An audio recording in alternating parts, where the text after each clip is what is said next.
Ua toi lua vai aso na amatalia leo la nei tausanga whaalea onga ma auala a fo ili matagaluega o le soifua maloloina e whaasao la latou ngai yuinga e au mai ai au no ma se tutongi le pepatui o fanau uma. Le asa ia ile tau e whaase tala e peo na mua i whaasana la watu ma o le ufa monia mai le Minisita wa o ngata longa ma aganuu Loau Solamalemalo Kenetio ua galulue nei matagaluega iloa ina ia se faiga e faafaigofie ai ona faamalia ia ingo le tulafono le ua mai a pasia le palemini. Anga ia o le galulue faatasi o le matou matagaluega male e mo isine ia faafaigofie lona uiga ala vaku ia lisi o aoga faafaigofie ile faigofia mai le teira peisa la vanga la ai foi aoga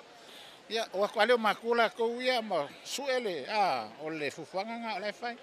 so puli a foni ele lei ma la ua galulue ina ia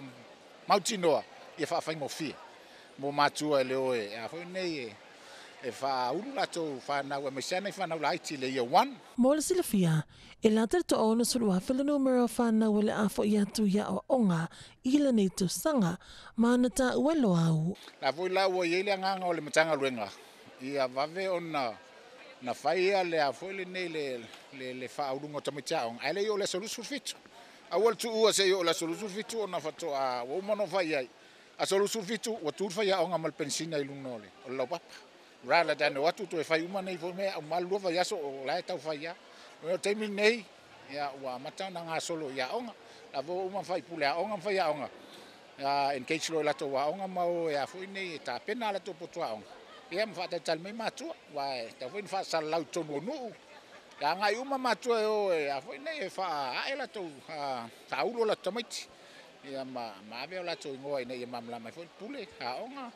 ia faia onga ia i tamiti la ia tu la tu ia wala ilo malenu ia la tu tamiti tau na mo matua foi ua mai at tongi le fase fultala mo le pepatui o le fautuanga le Loau o nei matua wa fia el tulanga le fasu tala ia to aveli sigi ga ko refund mal fast full